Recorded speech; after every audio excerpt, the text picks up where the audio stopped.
বসিনি, আমি আল্লাহর কোরআনের কথা বলতে এসেছি। আপনারা মিথ্যা কথা বলবেন মঞ্চে দাঁড়িয়ে, আর আমি আল্লাহর কোরআনের মাহফিলে সত্য কথা বলতে পারবো না। কোন বিয়াদব বলেছে সত্য কথা বলা যাবে না? যে বিয়াদব আমাদের প্রতিহত করতে আসবে, ও বিয়াদবের জিহ্বা টেনে কুকুরকে দিয়ে খাওয়ানো হবে। ফাজলামি করার জায়গা পাও না। আমার ভোট দিলে না কেন? আমি তো এদেশের একজন নাগরিক।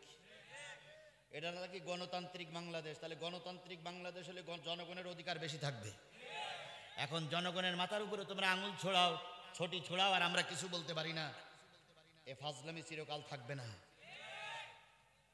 এখান থেকে পাকিস্তানিরা আমাদের দমাই রাখতে পারিনি, ইংরেজরা আমাদের দমাই রাখতে পারিনি। কথা বলেন ঠিক না বেঠিক? এভাবে করে যারাই স্বৈরা শাসক হয়েছিল তারা টিকে থাকতে পারেনি। একদিন জনগণের বিজয় হবে। আজ হোক কাল হোক ফিরাউনদের দমন করে এই পৃথিবীতে মুসার উত্তরসূরিরা একদিন দাঁড়াবে, সেদিন পালানোরও জায়গা খুঁজে পাবা না। আল কোরআনের আলো, আল হাদিসের আলো, তোমার নেতা আমার নেতা দুনিয়ার মুসলিম লিল্লাহে তাকবীর মোহাম্মদ আজিবুর রহমান 10,000 টাকা, সাইফুল 5,000 টাকা, এগুলো আসছে। বন্ধুগণ, কোন সূরা থেকে আলোচনা করেছি? সূরা সফ 28 নম্বর পারার 61 নম্বর সূরা। কত নম্বর পারা? 28 নম্বর পারার কত নম্বর সূরা? 61 নম্বর। সূরাটার নাম কি? সফ। সব শব্দের অর্থ হচ্ছে সারিবদ্ধ, জামাতবদ্ধ, একত্রিত হওয়া। কেমন?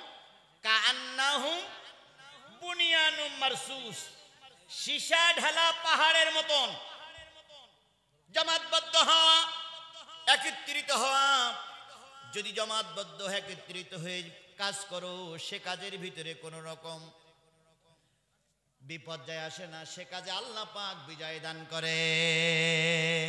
আর আল্লাহ নিজেই বলেছেন, ওয়াতাসিমু বিহাবলিল্লাহি জামিয়াও ওয়ালা তাফাররাকু, একত্রিতভাবে আল্লাহর রশিকে আঁকড়ে ধরো, পৃথক হয়ে যেও না, কারণ পৃথক হলে সমাজে টিকে থাকা যায় না। আজকে যখন জামাতি হুজুররা মাইর খেল, বাংলাদেশের অন্য হুজুরগুলো যদি সব একসঙ্গে ময়দানে নামতো, তাহলে চরমনার হুজুর দাঁত খুলে যেত না। যখন জামাতের হুজুররা মাইর খেল, হেফাজত, চরমনাই, তাবলীগ, ফুরপুরা সব যদি একসঙ্গে ময়দানে নামা হতো, হেফাজতের শাহবাগে হেফাজতের মাইর খাওয়া লাগতো না। আবার এখন চরমনাই হেফাজত মাইর খেয়েছে, এখন তাবলীগকেও 2 ভাগ করে দেওয়া হয়েছে।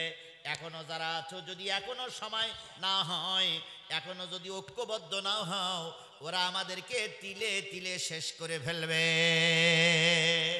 এতদিন পর্যন্ত আন্দোলন হয়েছে জুদা জুদা, জার্সি আন্দোলন হয়েছে।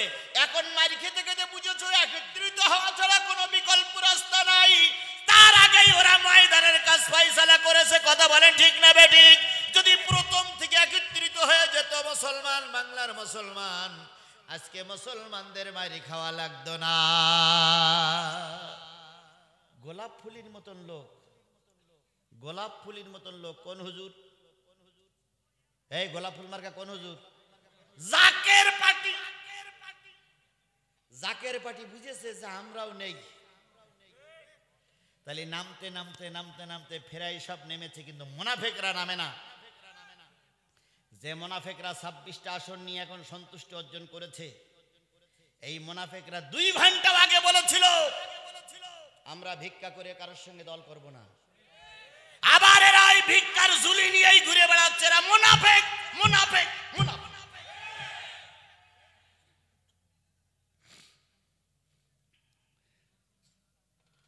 আজকে কারে কি বলবো? এই জন্য আল্লাহ বলতেছেন, সফফান কাআন্নাহুম বুনিয়ানুন, শক্তভাবে শীষের ঢালা পাহাড়ের মতন ঐক্যবদ্ধ হও, ময়দান থেকে হটাতে পারবে না। সূরাটার নাম হলো সফ। সারিবদ্ধ হয়ে দাঁড়াও, জামাতবদ্ধ হয়ে দাঁড়াও। 14টি আয়াত, মদিনায় অবতীর্ণ সূরা সময়ের ভিতরে একটা অন্যতম সূরা। 14টি আয়াতের ভিতর থেকে আমি আপনাদের সামনে তেলাওয়াত করেছি 10, 11, 12। কয়টা? এই তিনটা আয়াত যখন নাজিল হয়, আল্লাহ নবী তখন মদিনার প্রেসিডেন্ট। কোন জায়গার প্রেসিডেন্ট? মদিনার প্রেসিডেন্ট। মদিনায় যাওয়ার পরে আল্লাহ রসুলের সঙ্গে কাফেরদের সঙ্গে সর্বপ্রথম যে যুদ্ধটা হয়েছিল, যুদ্ধটার নাম কি? বদর। বদরের যুদ্ধ মুসলমানরা ছিল কয়জন? কাফেররা ছিল কত? 1000-এর উপরে। ওই যুদ্ধে মুসলমানরা বিজয় অর্জন করলো না হেরে গেল? ওই যুদ্ধে মুসলমানদেরকে আল্লাহ বিজয় দান করলেন। তাহলে বোঝা গেল সংখ্যাগরিষ্ঠ বেশি হলে বিজয় অর্জন করা যায় না, সংখ্যায় কম হোক, যদি ঐক্যবদ্ধ থাকতে পারো আল্লাহ ওই জাতিরে বিজয় দিয়ে দেয়। এই জন্য এখন সবচেয়ে বড় জিনিস হলো ঐক্যের প্রয়োজন। ঐক্য ছাড়া রাস্তায় টিকে থাকা যাবে না। কথা বলেন ঠিক না বেঠিক? একই কালেমার দাওয়াত দিয়ে কেউ বা কোটিপতি হয়, আর একই কালেমার দাওয়াত দিয়ে কেউ বা জেল খেটে মরে। এক কালেমায় রুটি রুজি আর এক কালেমায় ফাঁসি। এক কালেমায় রুটি রুজি আর এক কালেমায় ফাঁসি। কোন কালেমায় থাকবে তুমি জানাও জগৎবাসী। এক কালেমায় রুটি রুজি আর এক কালেমায় ফাঁসি। একই কালেমা পড়ে কেউ বিমানে চড়ে, আর একই কালেমার দাওয়াত দিতে যেয়ে কেউ ফাঁসির কাস্টে ঝোলে। তোমার দাওয়াত আমার দাওয়াত, নেই দাওয়াতে মিল। তোমার কিতাব আমার কিতাব, নেই আবার অমিল। তোমার দাওয়াত কুরমা পোলাও, তোমার দাওয়াত কুরমা পোলাও, প্লেট ভরা ভাত। আমার দাওয়াত জেলখানাতে দুর্বিষহ রাত। তোমার দাওয়াত আমার দাওয়াত, নেই দাওয়াতে মিল। তোমার কিতাব আমার কিতাব, নেই আবার অমিল। তাহলে আল্লাহ রাব্বুল আলামিন বলতেছে, এই সূরাটা যখন নাজিল হয়, রসুল তখন মক্কার প্রেসিডেন্ট। মক্কায় যাওয়ার পরে প্রথম যুদ্ধ হলো কি? বদর। দ্বিতীয় যুদ্ধ হলো উহুদের যুদ্ধ। উহুদের যুদ্ধে মুসলমানদের সংখ্যা ছিল কত?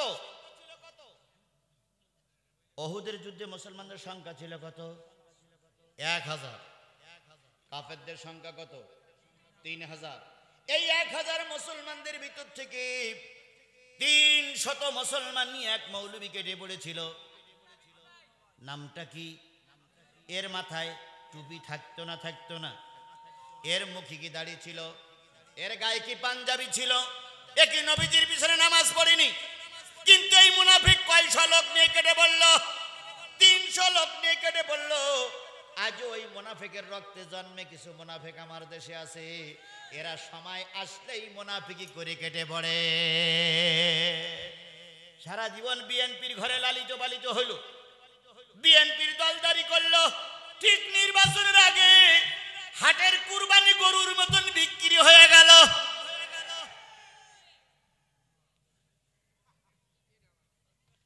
এরা হলো টাটকা মুনাফিক। এরা হলো টাটকা মুনাফিক, গাদ্দার। কথা বলেন ঠিক না বেঠিক? আল্লাহর নবীর সঙ্গে মিলান, নবীজির পিছনে নামাজ পড়লো, নবীজির ওহী নাজিল হওয়ার দৃশ্য দেখলো। এমনকি আব্দুল্লাহ বিন উবাই পিছনে বসে বসে নবীজির পিছনে খেয়াল করতেন। নবীজি যখন মসজিদের ভিতরে ঢুকতেন, আব্দুল্লাহ বিন উবাই দাঁড়ায় যেতেন, বগলে একখান লাঠি থাকতে হয়। মুসলমান শোনো শোনো শোনো শোনো শোনো, নবীজি আসতেছে, খবরদার বিয়াদবি করবা না। নবীজির আলোচনা মনোযোগ সহকারে শুনবা, কারণ নবী যেটাই বলে কার কথা বলে? আল্লাহর কথা বলে। নবীজি যখন ওয়াজ করতেন, আব্দুল্লাহ বিন উবাই পিছনে 2 হাত লাগাইয়ে এভাবে শুনতেন। শুনতে শুনতে অনেক সময় অন্য মনস্ক হয়ে জিব্বা দিয়ে নাল টপ টপ করে পড়ত। যে একজন ধাক্কা দিয়ে কইতো, ভাই আমি রসুলের কথা এমন মনোযোগ সহকারে শুনতে, নাল পড়তিস, তা খেয়াল নেই। তাহলে কত বড় মনোযোগী রসুলের ওয়াজ, কত বড় মনোযোগ সহকারে শুনতেন। আপনাদের যেতে মনোযোগ আব্দুল্লাহ বিন উবাই বেশি ছিল না কম ছিল? বেশি ছিল। এই আব্দুল্লাহ বিন উবাই এত কাছের লোক। আব্দুল্লাহ বিন উবাই রসুল উহুদের যুদ্ধে যাবে, 300 মৌলবি কেটে বলল, 300 হুজুর কেটে বলল। রসুলের দলে থাকলো কয়জন? 700 লোক নিয়ে আল্লাহ নবী উহুদের ময়দানে গেলেন। কাফেরদের অত্যাচার সহ্য করতে না পেরে আল্লাহ নবী মদিনার উহুদের যুদ্ধে মার খাইলেন। দান মোবারক শহীদ হয়ে গেল। হেলমেট ভেঙে ভিতরে কড়া ঢুকে বলল। আল্লাহর নবী আহত হয়ে পড়ে থাকলেন। আল্লাহর নবী এমন হয়ে পড়েছিলেন, সাহাবীরা পরে বলতেছে আমরা রসুলকে দেখেছি, রসুলের মাথা নিচে, পা দুখানা উপরে, রসুল মৃত্যু শয্যায় শায়িত, আল্লাহ নবী পা দুখানা আস্তে করে নাড়াচ্ছিলেন আর বলতেছিলেন, কে আছো আমাকে একটু উদ্ধার করো, কে আছো আমাকে একটু হেফাজত করো, কে আছো আমাকে একটু হেফাজত করো। আবু বকর যেয়ে দেখে নবীজির মাথা নিচে গর্তের ভিতরে পড়ে আছে, নবীজির পা দুখানা উপরে, নবীজি পা নাড়াচ্ছে। সাহাবীরা এবার রসুলকে যখন উঠাইছেন, রসুল বেহুশ, হেলমেট ভেঙে গেছে, কড়া এর ভিতরে ঢুকে গেছে, কড়া হলো ওই বর্ষির মতন, বর্ষি চেনেন আপনার, মাছ ধরা বর্ষি চেনেন, এই কড়া তীরের কড়াইয়ের ভিতরে ঢুকে পড়েছে। ঢোকার সময় সহজে ঢোকে, ট্যাংরা মাছের কাটার মতন, ঢোকার সময় সহজে ঢোকে, বাহির হওয়ার সময় গোস্ত ছিঁড়ে নিয়ে বাহির হয়। কড়া রসুলের ভিতরে ঢুকে পড়েছে, দান মোবারক ভেঙে গেছে, আল্লাহর নবী বেহুশ হয়ে পড়ে আছেন। সাহাবীরা তুলে ফেললেন। একজন নারী যুদ্ধের ময়দানে যেতে পারেন নাই, ওই নারী সংবাদ পেয়েছেন নবীজি আহত হয়েছেন, নবীজি হয়তো মারা গেছেন। ওই নারী ছুটতেছেন আল্লাহ রসুলের দিকে, আল্লাহ উহুদের ময়দানের দিকে। আল্লাহ নবীর কাছ পর্যন্ত এখনো যেতে পারেন নাই। একদল লোক লাশ নিয়ে কাঁধে করে নিয়ে আহত ভাই নিয়ে ঘরে ফিরতেছে। মহিলার সঙ্গে দেখা হলো, মহিলারে দেখে বলতেছে, বোন বোন ফিরে যাও, তোমার স্বামী উহুদের ময়দানে শহীদ হয়ে গেছে। নারীটা বলতেছে, গো উহুদের সাহাবীরা, আমার স্বামীর সংবাদ থেকে উহুদের ময়দানে আসি নাই, উহুদের ময়দানে জানতে এসেছি নবী কেমন আছে। ওরা বললেন, আমরা শুনেছি নবী নাকি মারা গেছে, তবে দেখি নাই, তবে শুনেছি নবীও নাই, তোমার স্বামীও নাই। মহিলা উদ্যোগতিতে ছুটতেছে, ছুটতে ছুটতে কিছু দূর পরে দেখা গেল একজনের হাত নেই আর একজনের পা নাই, কাঁধে করে বাড়ি নিয়ে যাচ্ছে। মহিলাকে ডেকে বলতেছো, আল্লাহর বান্দি ফিরে যাও, উহুদের ময়দানে দেখেছি তোমার বাবা আর তোমার ভাই শহীদ হয়ে গেছে। মহিলা বললেন, বাবা ভাই কেমন আছে জানতে চাই না, বলো তো আমার নবী কেমন আছে। কিছু দূর যাওয়ার পরে আরেক দল আসতেছে, সে বলতেছে, তোমার দুই সন্তান উহুদের ময়দানে শহীদ হতে দেখেছি। মহিলা বলতেছে, আমার সন্তান কেমন আছে ও সংবাদ চাই না, কারণ বয়স আমার কম আছে, বিয়ে করলে আবার নতুন সন্তান হবে। আমার স্বামীর সংবাদ চাই না, কারণ স্বামী মারা গেলে আর একজনের সঙ্গে বিয়ে করলে স্বামী পাওয়া যাবে। আমার বাবার সংবাদ আমি জানতে চাই না, কারণ আর একজনকে বাবা বলা যাবে। কিন্তু মা কানা মুহাম্মাদুন আবা আহাদিম মির রিজালিকুম ওয়ালাকির রাসূলুল্লাহি ওয়া খাতামান নাবিয়িন। আমার আল্লাহ বলেছে নবীর রং আশা খতম হয়ে গেছে, নবী চলে গেলে আর নবী পাওয়া যাবে না।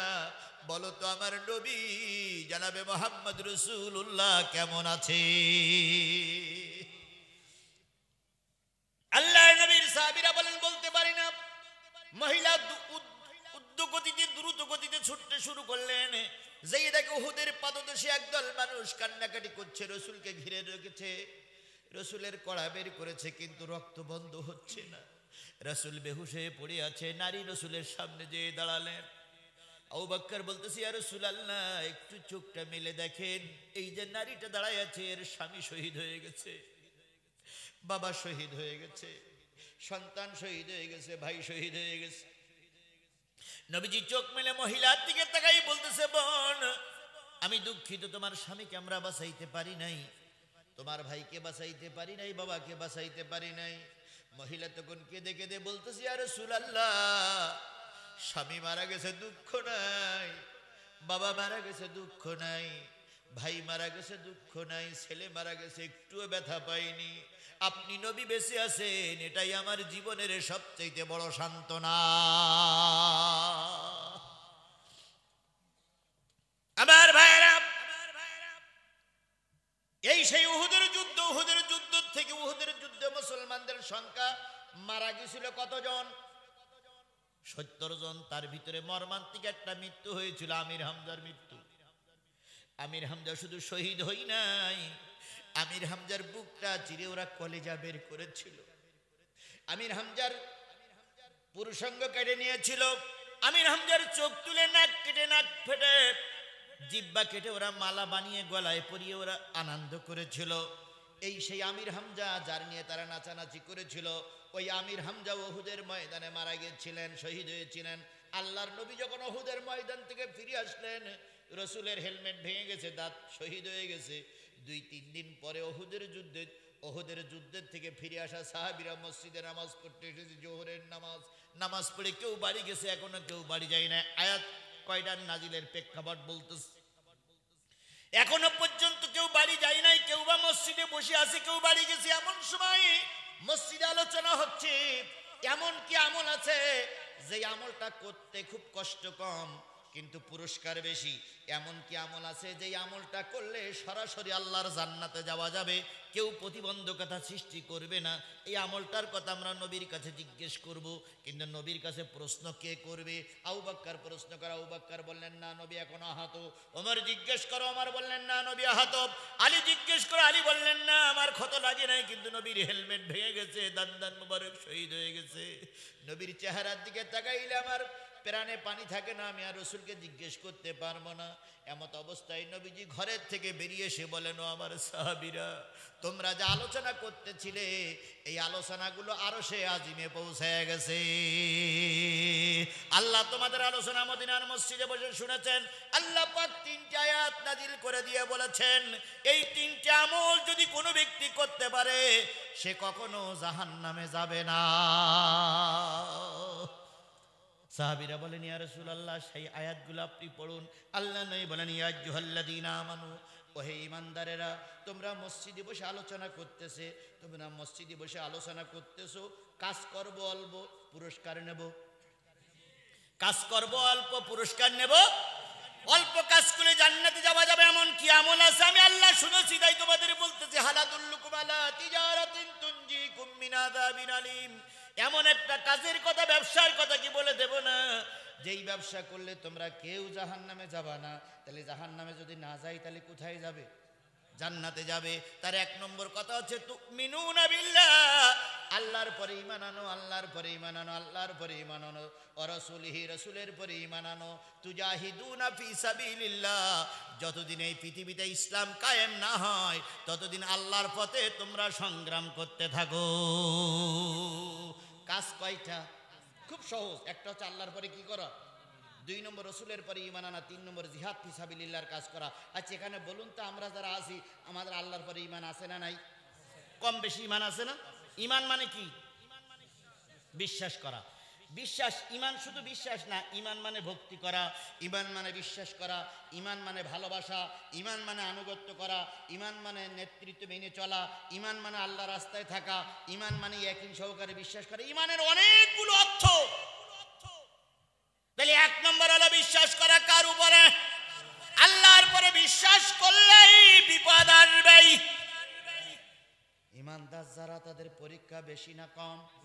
কিন্তু বেঈমান যারা তাদের কোনো পরীক্ষা নাই, কোনো পরীক্ষা নাই, কোনো পরীক্ষা নাই। ঈমানদারদের পরীক্ষা সবচেয়ে ভালো ঈমানদার ছিলেন নবী রাসূলগণ। পরীক্ষা বেশি হয়েছে না কম হয়েছে?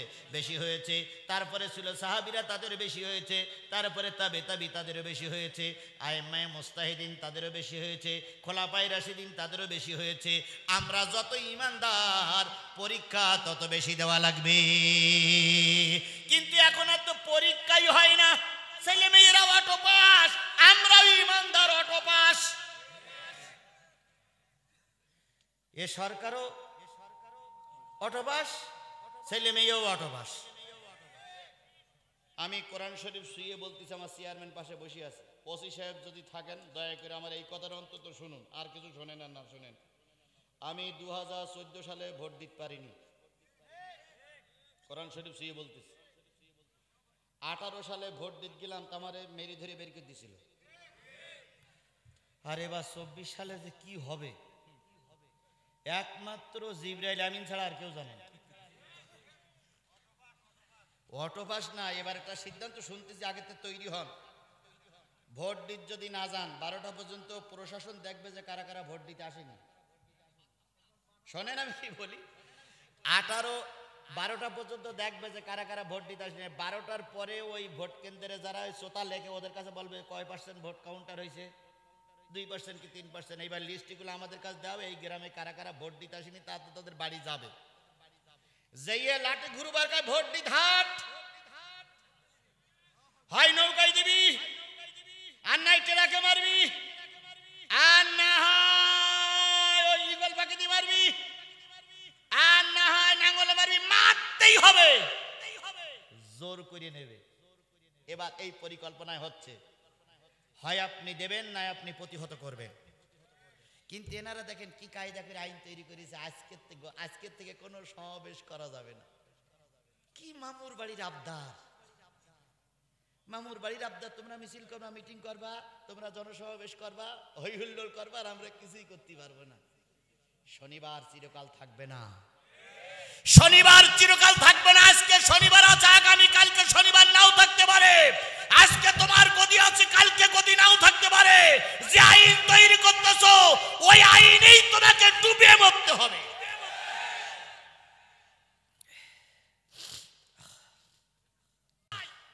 কিছু কিছু লোক মনে করতেছে কি হচ্ছে, এইরকমই হবে। আমি এখান থেকে খিকিন্দায় আসলাম, শেরপুরি মাহফিল করে গেলাম। যদি আমার পছন্দ না হয় তাহলে বলতে পারতে যে হুজুর আপনার মা আওয়াজ আমাদের পছন্দ হয় না, আসেন না। দেখি এই নিয়ে এখন এর কি মারা কাজ না। আমার গতিকে আমাকে চলতে দিতেই হবে, ইনশাআল্লাহ, ইনশাআল্লাহ, ইনশাআল্লাহ বলেন। আমরা একবার ওই ভারত থেকে পাসপোর্ট করে আসিনি, আমরা আকাশ থেকে নামিনি, জমিন থেকে ফুড়ে উঠিনি। এই বাংলাদেশে 52টা বছর আমি আছি। আমি এই বাংলাদেশের একজন ফার্স্ট ক্লাস গেজেটেড নাগরিক।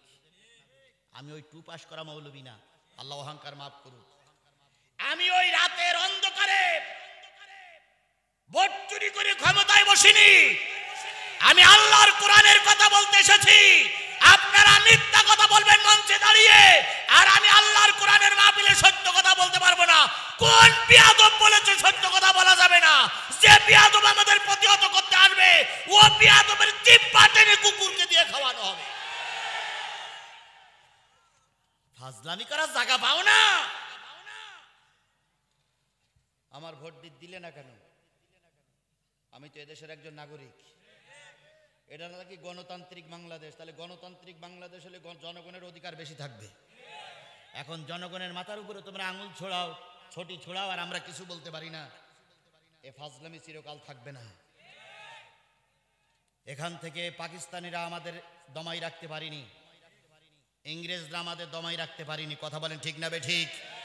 এভাবে করে যারাই স্বৈরা শাসক হয়েছিল তারা টিকে থাকতে পারেনি। একদিন জনগণের বিজয় হবে। আজ হোক কাল হোক ফেরাউনদের দমন করে এই পৃথিবীতে মুসার উত্তর শরীর একদিন দাঁড়াবে। সেদিন পালানোরও জায়গা খুঁজে পাবা না। আমার ভাইয়েরা, আল্লাহ নবী সাল্লাল্লাহু আলাইহি সাল্লাম এসে বললেন, তোমাদের কথার জবাব কে দিয়েছে? 3টা আমল করলে সরাসরি কোথায় যাবা? ইয়া আইয়ুহাল্লাযীনা আমানু হাল আদুল্লুকুম আলা তিজারাতিন তুনজিকুম মিন আযাবিন আলীম।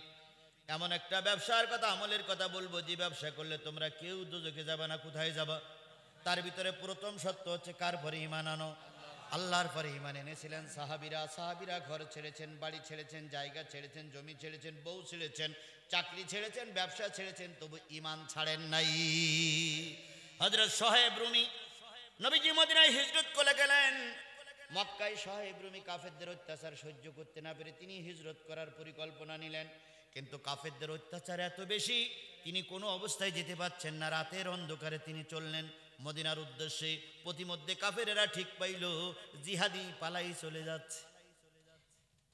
সোহেব রুমি জিহাদি পালাই চলে যাচ্ছে। এরা আর পিছনে ছুটলো, ছুটতে এক সময় ঘিরে ফেললো। সোহেব রুমি পাহাড়ের উপরে আশ্রয় নিলেন। পাহাড়ের উপরে যখন আশ্রয় নিলেন, কাফেরেরা চারিপাশে ঘিরে ফেললো। সোহেব রুমি, হয় ঈমান ছাড় নতুবা জীবন ছাড়, কোনটা ছাড়বি? সোহেব রুমি বললেন, আমি সব ছাড়তে পারি কিন্তু ঈমান ছাড়তে পারি না। কাফেরেরা চারিপাশে ঘিরে তীর মারতে শুরু করলো। সোহেব রুমি, তোমাকে মেরেই ফেলবো। সোহেব রুমির কাছে ছিল অনেকগুলো তীর আর একটা ছিল ধনুক। উনি বললেন, আমি তো তীরন্দাজ ভালো, তোমরা জানো। এখন আমি তীরগুলো ধনুকের ভিতরে নেব, একটা করে মারবো, একটা করে কুপঘাত করবে, একটা করে মারবো, একটা করে কুপঘাত করবো। আমার এখানে 40টা তীর আছে, 40 জনকে না মেরে আমি মরবো না, সুতরাং 40 জন মরার জন্য তৈরি হ। একজন মুসলমান তাকবীর দিলে কাফেরেরা ময়দান ছেড়ে দিতে বাধ্য হয়। ওরা অনেক, তাতে কি হয়েছে? তুমি একলা ময়দানে নামো, নারাই তাকবীর ধ্বনি দাও, বাতিলেরা জুতা খুলে মারবে দৌড়। কুকুরের বাচ্চা দেখা যায় অনেক, কিন্তু সময় মতন একটারও পাওয়া যায় না। তাই তো ওই রংপুরের কবি একটা গান তুলেছে, কুত্তার বাচ্চা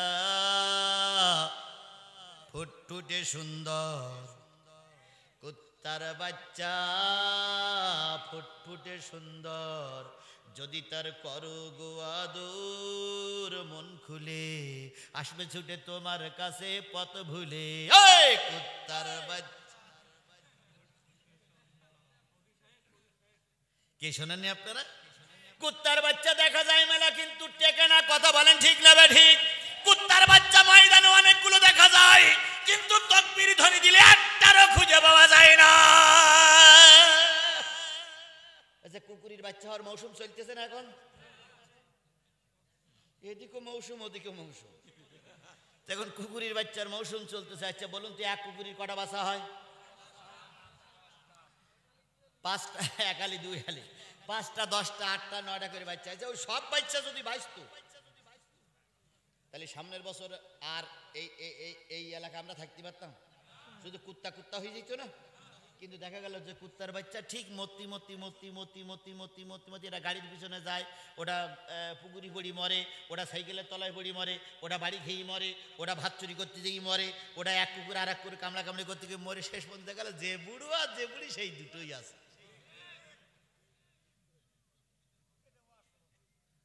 বোঝো না বাঙালি, বোঝো না বাঙালি? আর গরু বছরে কয়টা বাচ্চা দেয়?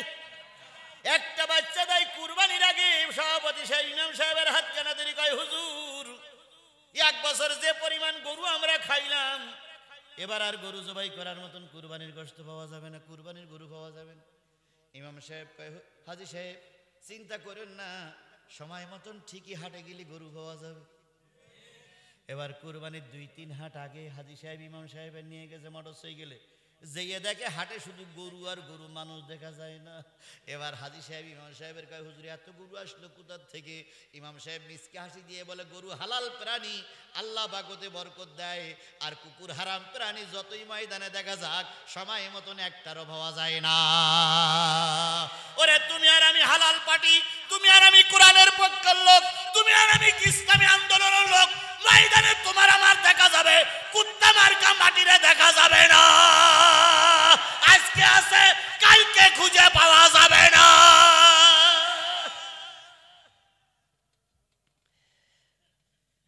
আমি আগে একদিন ওয়াজে বলেছি, আজকে একটু উদাহরণ বলি। সেটা হলো, বিরাট বড় দল, এক নেতা এক অফিস, নেতা বিশাল, এক নেতা এক অফিস, ওরাই রেজিস্ট্রেশন পায়, নিবন্ধন পায়। কিন্তু যাদের গোটা বাংলাদেশে এত লোক আছে, তাদের কোনো নিবন্ধন হয় না। কথা কি বাড়াই বললাম? আল্লাহ বোঝার তৌফিক দান করুক। তো এক ক্লাসে এক মাস্টার এসে বলতেছে, এই ছাত্ররা শোনো শোনো শোনো শোনো শোনো। জি স্যার। কাঁঠাল হইল 4খানা,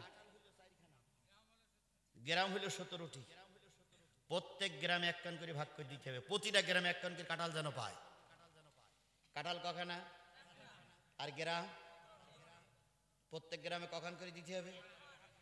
1 নম্বর ছাত্র, 1 নম্বর ছাত্র বলছে, স্যার বাড়িতে গন্ডগোল টোল করে আসেননি তো? কেন? কয় কাঁঠাল হইল 4 কান, গ্রাম হইল 17টা, আবার দিতে হবে 1 কান করে। ফাজলামি করতে শুরু করেছেন। তো স্যার তখন বলছে, তুই যদি না পারিস চুপ করে থাক।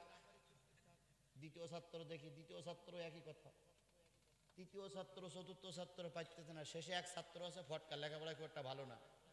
সে বলতে, স্যার আমার একটু অনুমতি দেবেন? কয় দিলাম। কয় স্যার নন্দীগ্রাম 1 কান দেন? দিলাম। কাহালুতে 1 কান দেন? দিলাম। শাহজাহানপুরে 1 কান দেন? দিলাম। কখান কাঁঠাল শেষ হলো স্যার? 3 কান। বাকি আছে কখান কাঁঠাল? 1 খানা। গ্রাম কটা বাকি আছে? 14টা। তখন বলতে, স্যার ওই কুমিল্লা 14 গ্রাম বলে একটা থানা আছে স্যার, ওই 14 গ্রাম 1 কান দেন, আর এই 3 গ্রাম 17 গ্রাম হইলো, প্রত্যেক গ্রাম 1 কান করে কাঁঠাল পেয়ে গেল। তখন ওই স্যার বলতেছে যে, এরা এতদিন লেখাপড়া শিখে কি করিস তুই? আমার মাথায় ওঠ, বুদ্ধি একমাত্র তোর আছে। 14 দলীয় মহাজোট, 14 দলীয় মহাজোট সব মিলে আসন পাইছে 6খানা। তো 14টা দল হলো তো 14টা আসন পায়। এমনও দল আছে যাদের কোনো নাম গন্ধ নাই, তারাই জাতীয় সংসদে এমপি মন্ত্রী হয়। যে ব্যক্তি এমপি মন্ত্রী আছে যদি বৈধ ভোট হইতো ও মেম্বারেও পাস করতে পারত। তারাই এখন আঙুল ঘুরোচ্ছে, আর জননন্দিত নেতাগুলো সব জেল খেটে মরতেছে। কথা বলেন ঠিক না বেঠিক? শোয়েব রুমি বললেন, ভালো করে জানো আমি একজন তীরন্দাজ, মনে আছে তো? ভালো করে জানো একজন তীরন্দাজ। আমার তীরের ভিতরে কয়টা তীর আছে? আর আছে একটা ধনুক। ধনুক কিনে একটা করে মারবো, বড় বড় হয়ে যাবি, বাঁচতে পারবি না। এখন তোরা হয় মায়ের কোল ছাড়বি না আমারে ছাড়বি, ভালো করে বোঝ। এবার নিচের থেকে নেতারা বলতেছে, শোয়েব রুমি রে, আসছিলাম কিছু অর্থের জন্য, তোমার কাছে যদি কোনো অর্থের খোঁজ থাকে বলে দাও, অর্থের বিনিময়ে তোমাকে আমরা ছাড় দিয়ে দেবো। শোয়েব রুমি বললেন, আমার বাড়িতে সোনা আছে, টাকা আছে, যা আছে সব নিয়ে যা, বিনিময়ে ঈমান নিয়ে আমাকে নবীর কাছে যেতে দে। কাফেরের বাচ্চা কাফেরের অর্থেই খুশি হয়। কথা বলেন ঠিক না বেঠিক? এরা অর্থের জন্য নিজের বউ পর্যন্ত বিক্রি করে দিতে পারে। সারা জীবন খেলা করে আসলো, ও খেলা ভালো বোঝে, ও অলরাউন্ডার। কোন দিক থেকে বল করতে পারে, কোন দিক থেকে ক্যাচ ধরতে ও বোঝে। ও রাজনীতির কি বোঝে?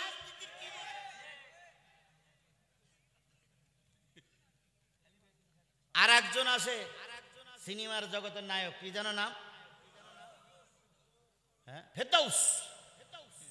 ফেরদাউস সারা জীবন মেয়ে লোকের হাত ধরে টানাটানি করিস, তারপরে সারা জীবন মেয়ে লোকে নিয়ে কিভাবে প্রেম করতে হয়, কিভাবে গাছ তোলায় চাইতে হয়, কিভাবে পরের মেয়ে লোক দৌড়তে হয়, ও কাজেও পারদর্শী। ও রাজনীতি কি জানে? উনি এখন টুপি মাথায় দিয়ে, হাজির মাল পইরে, হাতে একখান তসবি নিয়ে মসজিদের ইমামকে সরাই দিয়ে উনি এখন হুজুর সেজেছে। আবার খোসা খোসা দাড়ি উড়ে গেছে শুনলাম, উনি এখন পীর সাহেব সেজেছে। কথা বলেন ঠিক না বেঠিক? এগুলো ঠিক বসন্তের কোকিল। এগুলো কিসের কোকিল? বসন্ত চাষ চলে গেলে কোকিলদের আর খুঁজে পাওয়া যাবে না। জাতি সব কিছু দেখে রাখতেছে, কারা গাদ্দার, কারা মুনাফিক, আর কারা চাটুকর। শোয়েব রুমি চলে গেলেন সব দিয়ে। নবীজির দরবারে যখন পৌঁছে গেলেন, নবী তখন বললেন, শোয়েব রুমি রে, জীবনের সব সম্পদ বিক্রি করে মহাসম্পদ গ্রহণ করেছে, সেটা হলো ঈমান বিল্লাহ। ঈমানের চাইতে বড় সম্পদ আর পৃথিবীতে কিচ্ছু নাই। তাহলে ঈমান নিয়ে মরতে হবে। সবাইকে ঈমান নিয়ে মরতে রাজি আছি। যারা ঈমানদার তারা বেনামাজি হতে, যারা ঈমানদার তারা মিথ্যা কথা বলতে, যারা ঈমানদার তারা পরের হক নষ্ট করতে, যারা ঈমানদার তারা রাতের ভোটে নেতা হতে পারে না।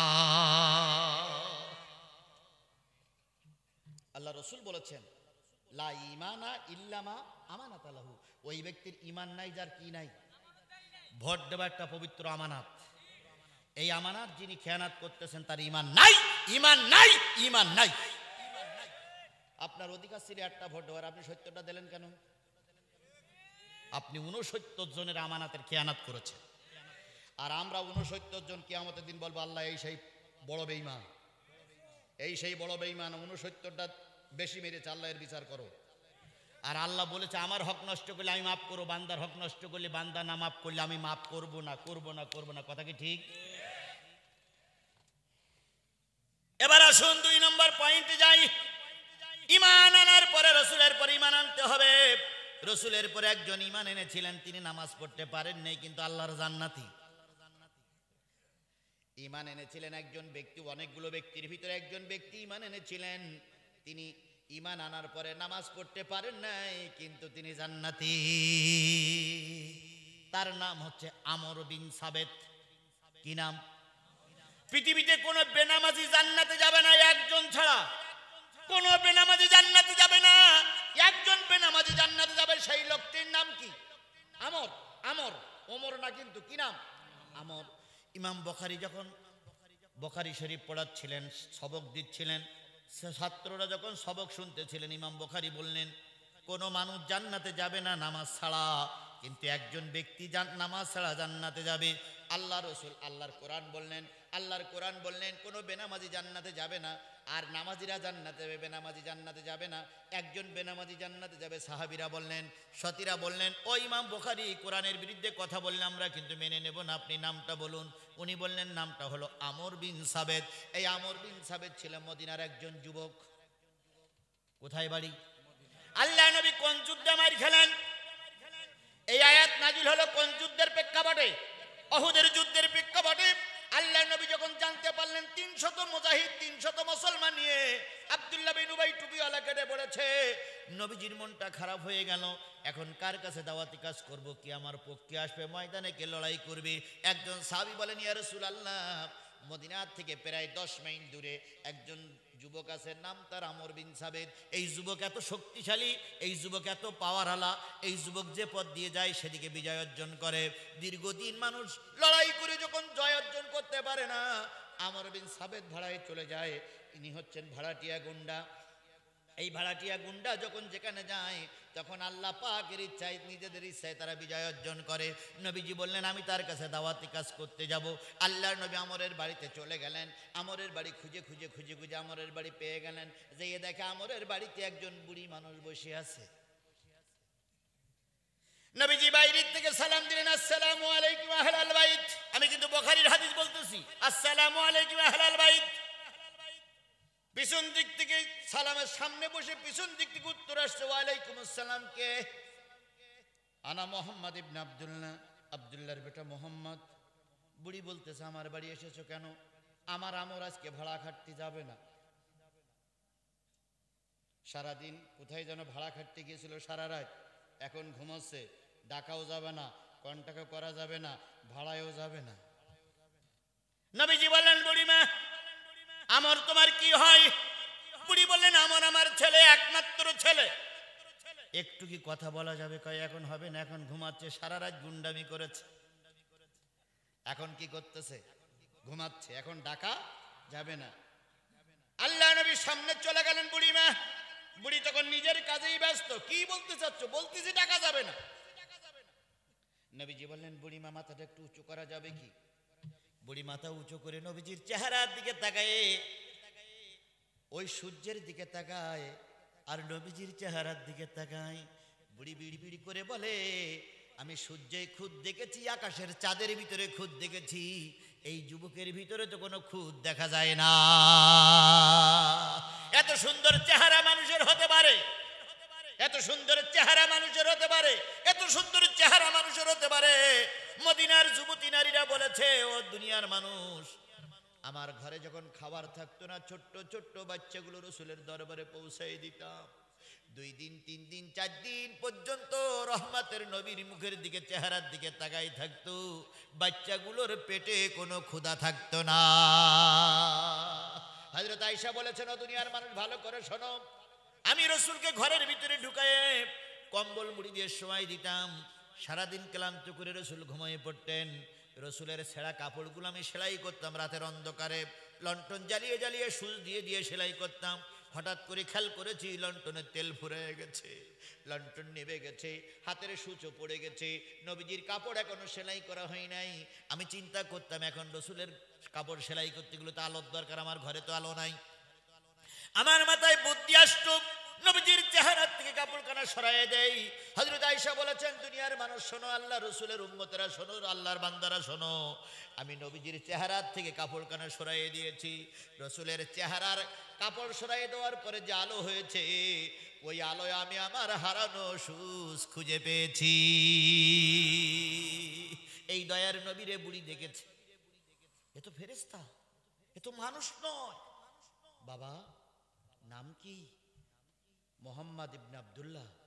বাড়ি কোথায়? ওই মক্কায়। বুড়ি তখন দাঁত মুখ কিচিমিচি করে বলতে, তুমি কি সেই আব্দুল্লাহর বেটা মোহাম্মদ যে নবুয়াতের দাবিদার? আল্লাহ নবী মিসকাশি বলতেছে, মা আমি নবুয়াতের দাবিদার নয়, আল্লাহ আমাকে নবুয়াত দিয়েই 1 লক্ষ কিংবা মতান্তরে 2 লক্ষ 24,000 পয়গম্বর যেভাবে নবুয়াত নিয়ে আসছে, সকলের দাবি ছিল লা ইলাহা ইল্লাল্লাহ। আমিও সেই দাওয়াত দিচ্ছি। এবার বুড়ি বলতেছে, মুহাম্মদ তোমার জন্য বদরের যুদ্ধ হয়েছে, তোমার জন্য উহুদের যুদ্ধের ঝঞ্ঝনানি বাজতেছে, তোমার মাথা তোমার কাল্লার পুরস্কার ঘোষণা করা হয়েছে, তোমার কাল্লা জীবিত অথবা মৃত্যু যদি মক্কার নেতাদের হাতে তুলে দিতে পারে বহুত টাকার পুরস্কার হবে। আমার ছেলে তো তোমারই খুঁজতেছে বাবা, তোমার চেহারা দেখে আমার ভালো লেগেছে, তোমার মা ডাক শুনে আমার দিলটা ভরে গেছে, বা তোর হাত দুকন ধরি বা জান রে মারে, তুই ফিরে যা, আমার ছেলের পাল্লায় কেউ পড়লে তারে কিন্তু আর ক্ষমা করা হয় না। কথায় বলে বাগে ধরলি ছাড়ে, নেত্রী ধরলি ছাড়ে না। কোন নেত্রী তার নাম বললাম না। বাগে ধরলি ছাড়ে কিন্তু নেতায় ধরলি। আমার ছেলে কিন্তু ওই নেতার নেতা। নবীজি বললেন, বুড়িমা ভয় দেখাও না, যারে আল্লাহ হেফাজত করে দুনিয়ার মানুষ তার কিছুই করতে আমার পক্ষে দুনিয়ার কেউ নাই, কিন্তু কে আছে? আরো জোরে বলেন, কে আছে? ওলন্দি গ্রামের মানুষেরা তোমাদের পক্ষে কেউ নাই, তবে তোমাদের পক্ষে মহাশক্তি আছে, তিনি হচ্ছেন আল্লাহ। আল্লাহ রে ডাক রে বান্দা, আল্লাহ রে ডাক, আল্লাহ রে ডাক রে বান্দা, আল্লাহ রে ডাক, ডাকতে ডাকতে তোর জীবন শেষ হয়ে যাক, আল্লাহ রে ডাক রে বান্দা, আল্লাহ রে ডাক। ফাজকুরুনি আযকুরুকুম, বান্দা তুই আমার ডাক, আমি তোর ডাকে সাড়া দেব। আচ্ছা বলেন তো, গর্তের ভিতরে যদি শুয়েও আল্লাহরে ডাকি, আল্লাহকে শুনতে পাই? শুনতে পাই? তাহলে একবার আল্লাহর নামটা খুব মহব্বতের সঙ্গে বলুন তো, আল্লাহ, ইয়া আল্লাহ। এই মহা বিপদের দিনে তুমি আমাদের সাহায্য করো, তুমি ছাড়া আমাদের সাহায্য করার মতন কেউ নাই। এরকম ডাক এখন ডাকবেন, বাড়ি যেয়ে ডাকবেন, নামাজে ডাকবেন, মসজিদে ডাকবেন, সকল সময় ডাকবেন।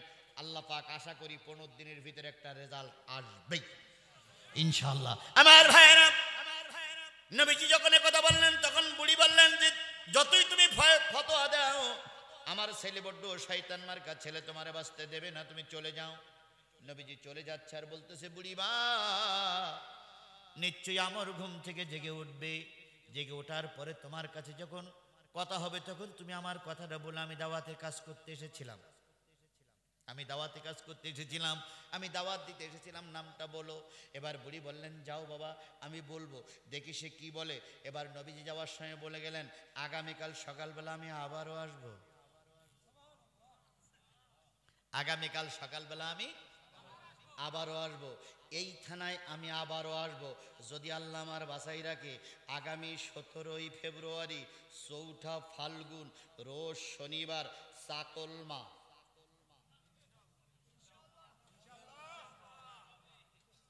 আমি আবারও আসবো এই কোরআনের দাওয়াত নিয়ে, যদি আল্লাহ তৌফিক দেয়, আর যদি আল্লাহ হায়াতে বাঁচাই রাখে আমি আসবো, কিন্তু আপনারা কেউ যাবেন না। কোন জায়গায় মনে আছে না? চেনেন আপনারা?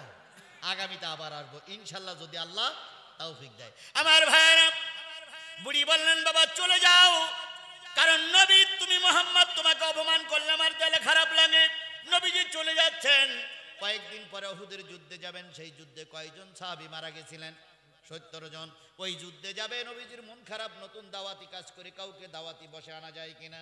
নবী এই দাওয়াতি কাজ করতেছেন, যখন চলে যায় বুড়ি পিছনে পিছনে যায়, যত দূর পর্যন্ত দেখা যায় তত দূর পর্যন্ত দেখতেছে, আর চোখের পানি ফেলাচ্ছে, আর বলতেছে, ও আমার রব, ও আমার আল্লাহ, দুনিয়ার যত মানুষ এই মুহাম্মদকে গালিগালাজ দেখ না কেন, তারা যতই খারাপ কথা বলুক না কেন, আমি জানি নবীর চাইতে ভালো মানুষ আর কেউ হতে পারে না।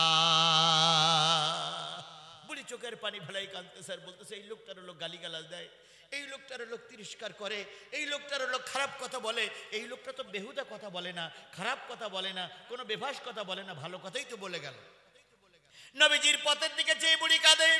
এমত অবস্থায় ওই সেই গুন্ডা ছেলে, দুষ্কৃতিকারী ছেলে, পরের হক নষ্ট করা ছেলে, রাতের মধ্যে ভোট মারা ছেলে, সারা রাত আকাম কুকাম করে মালটে নিয়ে বাড়ি আসছে, চোখ দুটো লাল হয়ে গেছে। যখন টাল খায় আর বাড়ি এসে বউটারে কয়, আম্মা কেমন আছো আম্মা? বউ তখন কয়, কপাল পুড়েছে। বুড়ো কয়, মা।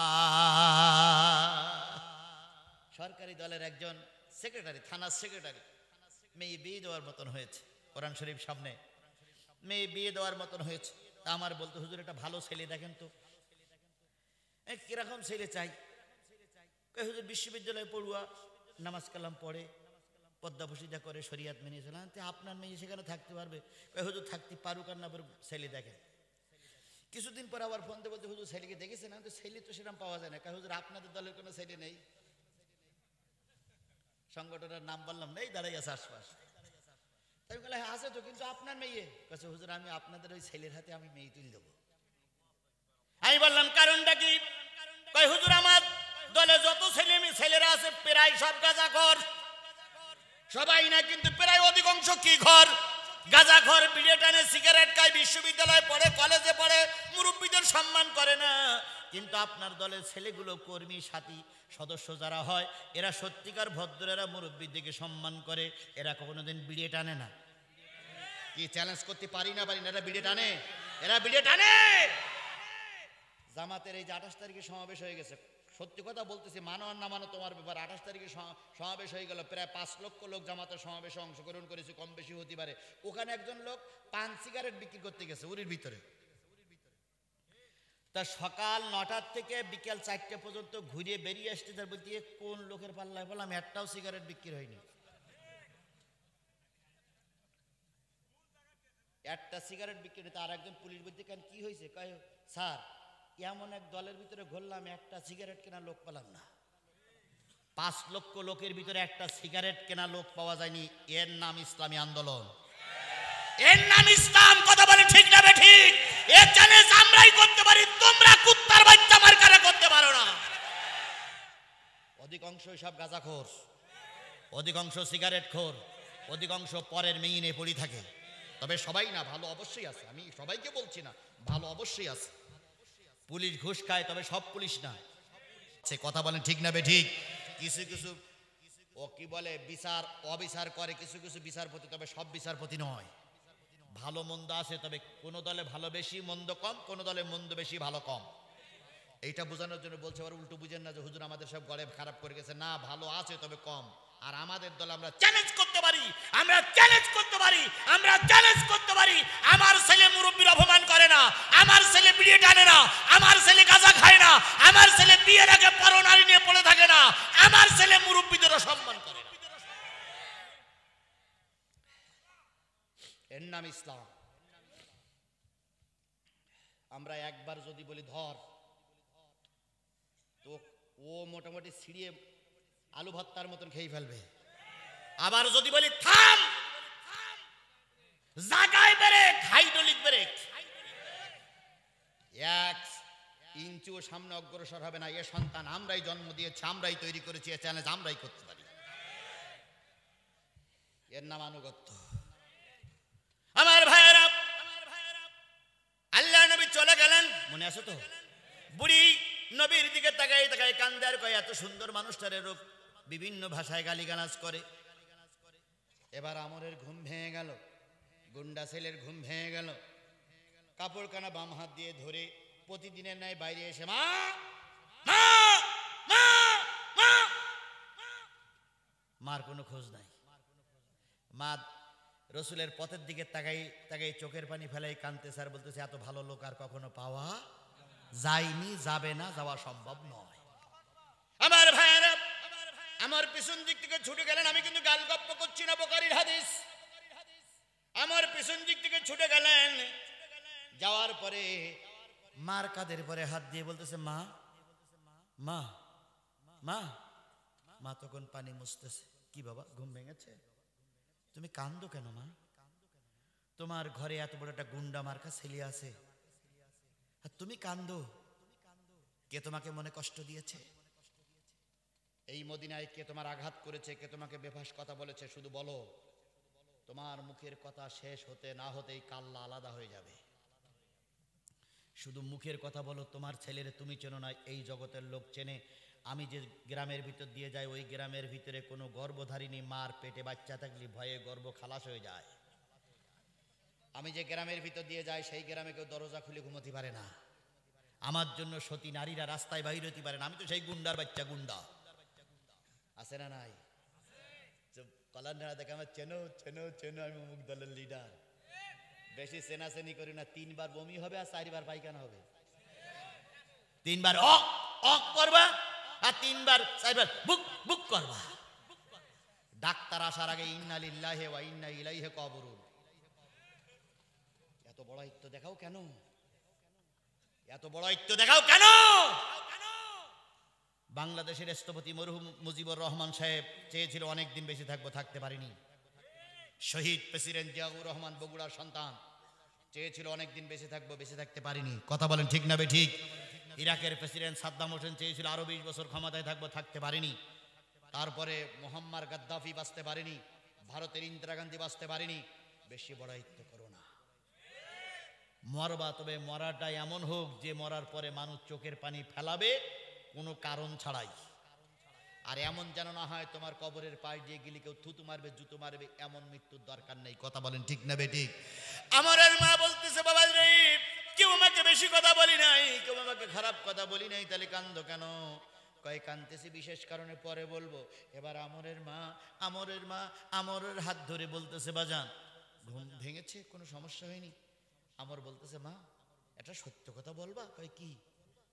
কই মা আজকের এই বাড়ি ঘুম থেকে জেগে দেখতেছি বাড়িটা আতর গোলাপের গন্ধে ভরপুর হয়ে গেছে। ও মা আমি তো আতর কিনিনি মা, তুমি এত সুন্দর আতর, এত সুন্দর গোলাপ তুমি কোথার থেকে, কোন দোকান থেকে কিনেছো? মদিনার কোন দোকানে এত সুগন্ধ, এত আতর বিক্রি হয় মা?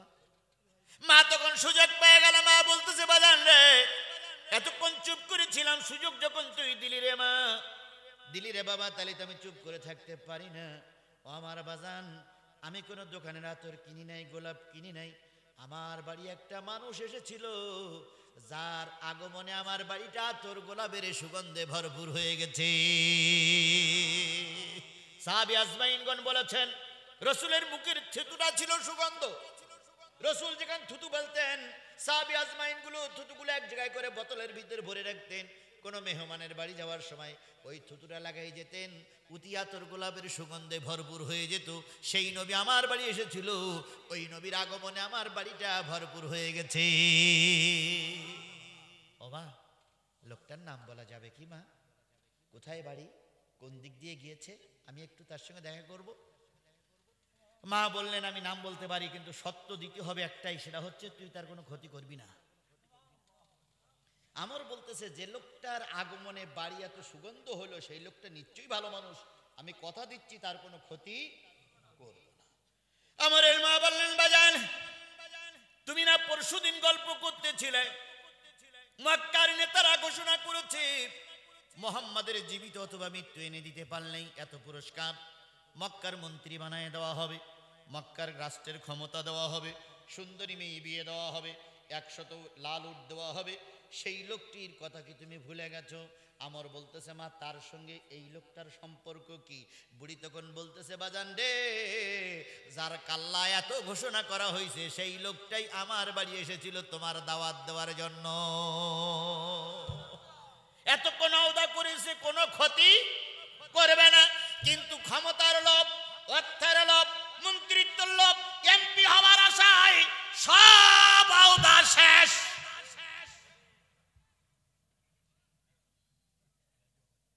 আছে আছে কি হবে তোমার নামাজ পড়ি? কি হবে টুপি মাথায় দিয়ে? কি হবে কপালে দাগ করে? তুমি আওদা খেলাপ করেছো, আর যারা আওদা খেলাপ করে আল্লাহর ভাষায় তারা মুনাফিক, মুনাফিক, মুনাফিক। আমর বলতেছে, মা সেই মুহাম্মাদের কথা বলতেছে? হ্যাঁ সেই মুহাম্মদ। আমার ঘরের ভিতরে ঢুকেছে, এই লোকটারে হাতে পেয়ে যদি ছেড়ে দেই মন্ত্রিত্ব যাবে, 26টি আসন যাবে, তারপরে আরো কত পুরস্কার, কোটি কোটি টাকা। আমি না দাঁড়াতে পারলে বউ দাঁড়াইছে, বউ সামনে মন্ত্রী হবে, এত সুযোগ ছেড়ে দেওয়া যাবে না। আমার তরবারি নিয়ে আসে, ঘোড়ায় চড়ে যখন মারার জন্য যায়, মা বললেন বাবা তুই না ওয়াদা করেছিলি, কয় মা ওয়াদা এখন রাখা যাবে না, ওয়াদা পাততলে দিলাম। মা বললেন বাজান রে ছুটে যাওয়া লাগবে না, মোহাম্মদ ওয়াদা করে গেছে আগামীকাল সকালবেলা আবার আসবে, তুই তৈরি হয়ে থাক আর লোকজন তৈরি করে রাখ, এই হুজুর আবার চাকলমায় আসবে। কি সুযোগ না ভাই, এই হুজুর আবার চাকলমায় আসবে, এখন কিছু বলার দরকার নেই, আজকে যাক সেই দিন বুঝিস। বুড়িও তাই বলতেছে, চিন্তার কোনো কারণ নেই রে মা, কারণ নেই রে বাবা, ওই হুজুর ওই মোহাম্মদ কালকে আবার আসবে, খেয়ে দেই রেডি হয়ে থাক, তরবারি ধাত নেওয়া থাকবে, ধাত দে, লোকজন ফিট করে রাখ, ওখানেই ধরে মেরে ফেলবি, যে কথা সেই কাজ। এবার আমর দাওয়াতি কাজ করলো, গুন্ডা বান্ডা বাহিনী ঠিক করলো, পরের দিন মোহাম্মদ আবার এসে হাজির। আরেকটু জোরে বলা যাবে না সুবহানাল্লাহ? ওয়াদা করেছিলাম কত পর্যন্ত ওয়াজ হবে, 12টা কি বেজেছে? ওই বেজেছে বেজেছে, তাহলে আমি কয় তারিখে দাওয়াত নিলাম? 18 তারিখ শুরু হয়ে গেছে না?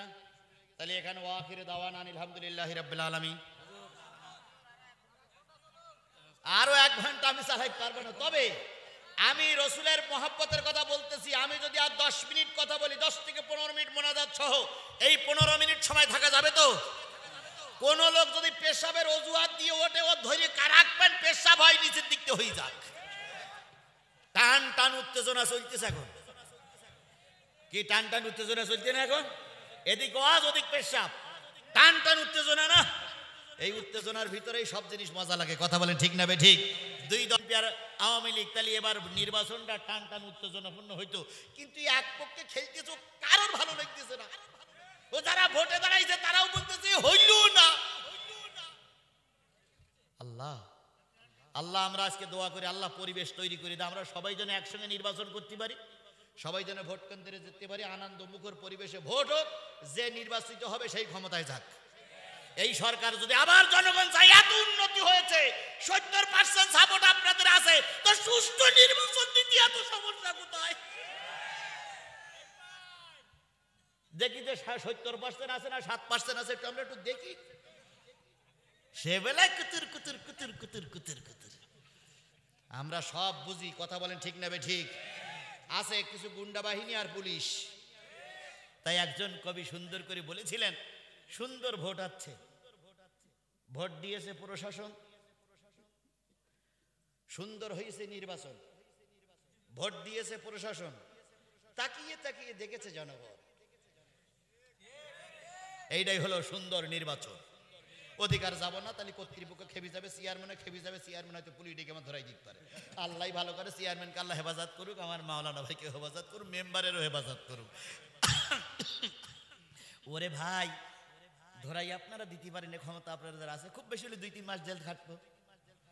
আমি 2-3 মাস জেল খাটলে আমার সম্মান বেড়ে যাবে আকার চুম্বি। আজ যে ধরাই দেবে, ও কুকুরের সেইটা আরো নিকৃষ্ট হয়ে যাবে।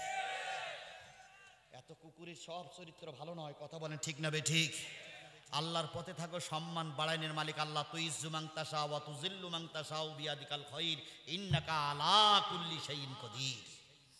আয়াতটা অস্বীকার করলে চলবে না, আল্লাহ বোঝার তৌফিক দান করুন। আমার খেপে গেলেন, আমার মা বললেন আগামীকাল সকালবেলা আবার আসবে, আগামীকাল সকালের জন্য আমার তৈরি থাকলো, মাও সহযোগিতা করলো। কিছুক্ষণ পর তার কাজে চলে গেল, এবার রাতে ফিরে আসলো, অনেক রাতে ঘুম থেকে ঘুমায়ে পড়লো। সকালবেলা মা ওই সেই পথের মুখের দিকে তাকায় আছে, কখন নবীজি আসবে, কারণ নবীজির একদিনের মা আমার 25 বছরের আমরের মা ডাক ফেল হয়ে গেছে। কি মিষ্টি মধুর নবী ছিলেন আমার। এবার বুড়ি তাকায় আছে পথের দিক, নবী চলে আসলেন। এবার বুড়ি আজকে আগেই সালাম দিচ্ছে, আসসালামু আলাইকুম বাজান, কেমন আছো, শরীর ভালো আছে, তোমার দিনকাল ভালো যাচ্ছে? নবীজি চিন্তা করলো, কালকে আমি সালাম দিলাম, বুড়ি মোটে উত্তর দিতে চায় না, আর আজকে বুড়ি সালাম দিচ্ছে, তাহলে দাওয়াত কাজে লেগেছে, তাবলিগ করে কাজ হয়েছে। সুবহানাল্লাহ বলে। তাবলিগের ভাইরা যদি তাবলিগ করে প্রথম দিক ফিরেই দেয়, মেরি ধরি ফিরিয়ে দেয়। পরের দিন যাওয়ার পর ওই লোক যদি আগে সালাম দেয় তাহলে তাবলিগের আমির বুঝতে পারে না তার দাওয়াতে কাজ হয়েছে। আজকে বুড়ি আগে সালাম দেয়, নবীজি বুঝলেন দাওয়াতি কাজ হচ্ছে। নবীজির হাত কেন ধরে নিয়ে বারান্দায় বসাই বসাই বলে, বাজান গতকালকের ব্যাপারে দুঃখ নিও না, ব্যাপারে দুঃখ নিও না, কষ্ট নিও না। তুমি যে একজন ভালো মানুষ তার ভিতরে সন্দেহ নাই। এর মধ্যে আমরের ঘুম ভেঙে গেল। আমার চিন্তা করে, কিরে মা কার সঙ্গে গল্প করতেছে, মা কার সঙ্গে কথা বলে। আস্তে করে যেই তাকাই দেখে কালকে সেই লোক তরবারি নিয়ে যুদ্ধের পোশাক পরে আমর এসে নবীজির পিছনে কাঁধের উপরে তরবারি ঠেকাই বলতে, মানান তাইয়া শেখ, কে হে যুবক, কে হে মুরব্বী, কে হে সম্মানিত লোক, আমার বাড়ি এসেছেন। মোহাম্মদ ভয় পেয়ে যাবে। এত বড় একজন জবরদস্ত জাজ্জেল নেতা, কুখ্যাত নেতা, ভয় পেয়ে যাবে? আল্লাহর নবীর পক্ষে কেউ নেই, কিন্তু কে আছে? আল্লাহ নবী তরবারির মাথা কানা ধরে নিয়েছে, নামাই দিয়ে বলতেছে, আনা মুহাম্মদ রাসূলুল্লাহ, আমি হলাম শেষ জামানার পয়গম্বর আল্লাহর নবী। আমার বলতেছে, তুমি কি সেই মোহাম্মদ যে মোহাম্মদের জন্য মক্কার নেতারা পুরস্কার ঘোষণা করেছে, যে মোহাম্মদের জন্য মক্কায় তোমার কাল্লা ঘোষণা করা হয়েছে, সেই মোহাম্মদ? আল্লাহ নবী বলেন, হ্যাঁ আমি সেই মোহাম্মদ। তাহলে তুমি তৈরি হও, তোমাকে আমি কাল্লা এখন আলাদা করে ফেলে কাল্লাটা নিয়ে আমি মক্কার নেতাদের কাছে যাব, তারা আমার অর্ধেক ভাগ দেবে রাষ্ট্রের। নবীজি বললেন, আমি এসেছিলাম দাওয়াতি কাজ করতে, তোমার সঙ্গে যুদ্ধ করার জন্য নয়। তবে আমি একটা জিনিস বলি, ভালো করে শোনো, যদি তোমার মার বাপ বৈধ হয় তুমি নবী হত্যা করতে পারবা না। এক উত্তরে ঘায়ের।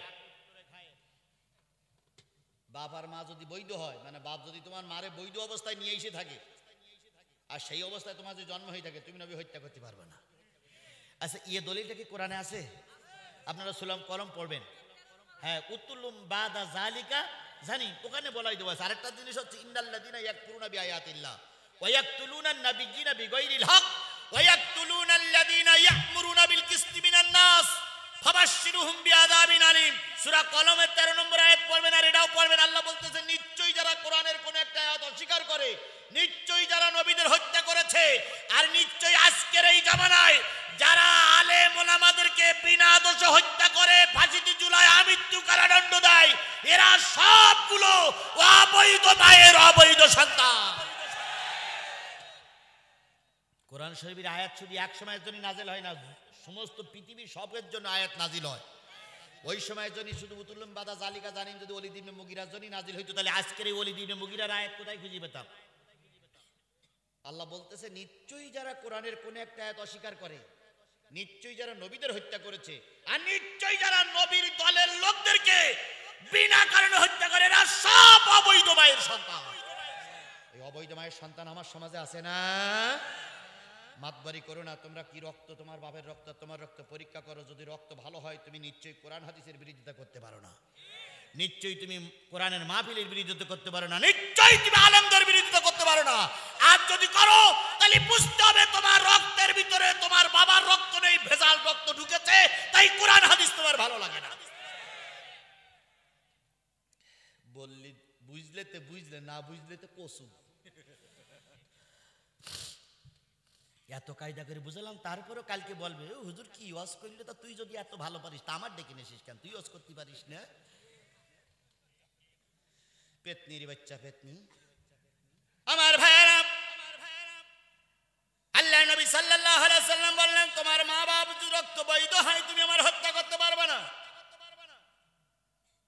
তারপরে ওলীদ ইবনে, তারপরে আমর মারার জন্য তৈরি।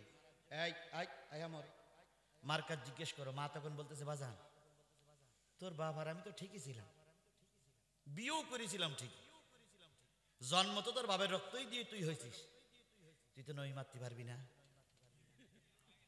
আল্লাহ নেই বলেন, আমার রে আগামীকাল উহুদের ময়দানে যাব, কাফেরেরা আসতেছে কয় হাজার লোক নিয়ে, আমার দলে ছিল কয় হাজার, 700 লোক আছে, 300 লোক নিয়ে এক মৌলবী কেটে পড়েছে। এই সময় দ্বিধা বিভক্তি নয়, জেদা যদি নাই, মারামারি নয়, দেশ রক্ষা করার জন্য তুমি আমার দলে এসো। তোমার মতন একজন যুবকের আমার বড় প্রয়োজন। আমর বললেন, এখন যদি আপনার কাছে কালেমা পড়ি লোক বলবে আমি কাপুরুষ, আমি নবীজির ভয়ে কালেমা পড়েছি, কালেমা পড়বো না। নবী বললেন, পড়বা কিনা ওটা তোমার ব্যাপার, দাওয়াতি কাজ করে গেলাম, আমি চলে গেলাম। নবীজি চলে গেলেন, আমর আর আমরের মা তাকাই তাকাই দেখলেন। নবীজি চলে গেলেন, আমর আর আমরের মা তাকাই তাকাই দেখলেন। পরের দিন সকালবেলা আমর ঘুমায় আছে। আল্লাহর নবী ওহুদের ময়দানে যাবে, ওহুদের ময়দানে যাবে। বুড়ি কাটা কবুতরের মতন বারান্দায় ছটফট করতেছে আর বলতেছে, আল্লাহ তুমি আমাকে নাও, কিন্তু নবীর জন্য কোনো ক্ষতি না হয়। এবার আমরের ঘুম ভেঙে গেল। আমর ঘুম থেকে জেগে দেখে বুড়ি কান্দে। এবার আমর বলে, জিজ্ঞেস করে, মা কান্দো কেন? কে কান্দতেছে? এই কারণে, তুই আমার 25 বছর মা বলে ডেকেছিস, যতটুকু না শান্তি পেয়েছি, 2 দিন মা বলে ডেকেছে, তারাতে আমার দিলটা ভরে গেছে। ও বাবা, তুই যদি বেঁচে থাকিস আর মোহাম্মদ ছেলে যদি মারা যায়, আমি তোর সন্তান বলে পরিচয় দেব না, তোর সংসার করব না, তোর সংসার থেকে আলাদা হয়ে যাব। বিশ্বাস না হয় মোহাম্মদের পরিচয় একটু জেনে হয়, মোহাম্মদের ভালোবাসা একটু দেখে হয়। আমার বললেন, মা আমি একটু দেখি আসি এই মোহাম্মদকে কত লোক ভালোবাসে। আমার চলে গেলেন গোয়েন্দাগিরি করতে। যে দেখে মদিনার উপকণ্ঠে কিছু নারী বাচ্চাগুলো নিয়ে বসে আছে, দুধ পান করতেছে না বাচ্চাগুলো কান্দে, নারীরা যত থামাতে চায় থামে না। এবার আমার জিজ্ঞেস করেন, ও মদিনার নারীরা, তোমরা কেন কান্দো? বাচ্চাগুলো কেন দুধ খাওয়া বন্ধ করে দিয়েছে? ওই নারীরা বলল, কে তুমি, কি তোমার পরিচয় জানি না, কিন্তু আল্লাহর নবী উহুদের ময়দানে গেছে, নবীর মহব্বতে আমাদের সন্তানগুলো বুকের দুধ খাওয়া বন্ধ করে দিয়েছে। আমার আরো কিছুদিন চলে গেলেন মদিনার মসজিদে ধারে গেছে, যেই দেখে একদল বুড়ো মানুষ জুহুদে যেতে পারি নাই, তারা কান্দে। আমার জিজ্ঞেস করে, তোমরা কেন কাঁদো? কয়, তোমার নাম কি, পরিচয় কি জানি না, তুমি যুবক এখনো ঘুরে বেড়াও, আর মোহাম্মদ যুদ্ধের ময়দানে গেছে, তাই মোহাম্মদের ভয়ে, মোহাম্মদের মহব্বতে কাঁদতেছি। আমাদের দিলের ভিতরে ইমান তৈরি হলো, আমাদের দিলের ভিতরে মহব্বত তৈরি হলো। হায় রে, ছোট্ট বাচ্চাগুলো চেনে, একজন অবলা সালোরা নারী চিনল, ওই বুড়া বুড়িগুলো চিনল, আর আমি আমার নবীরে চিনতে পারলাম না। আমার এসে বলতেছে, মা কান্না থামাও। কেন? তোমার আমর উহুদের যুদ্ধে যাবে। আর একটু জোরে বলা যাবে না সুবহানাল্লাহ? ও যুবক এসেছিলে রামপন্থী বামপন্থী হয়ে, আজকের এই ওয়াজটা শুনে যদি হেদায়েত বুকের ভিতরে জড়ো হয়, আল্লাহ তোমার জান্নাতের মেহমান হিসেবে কবুল করবে।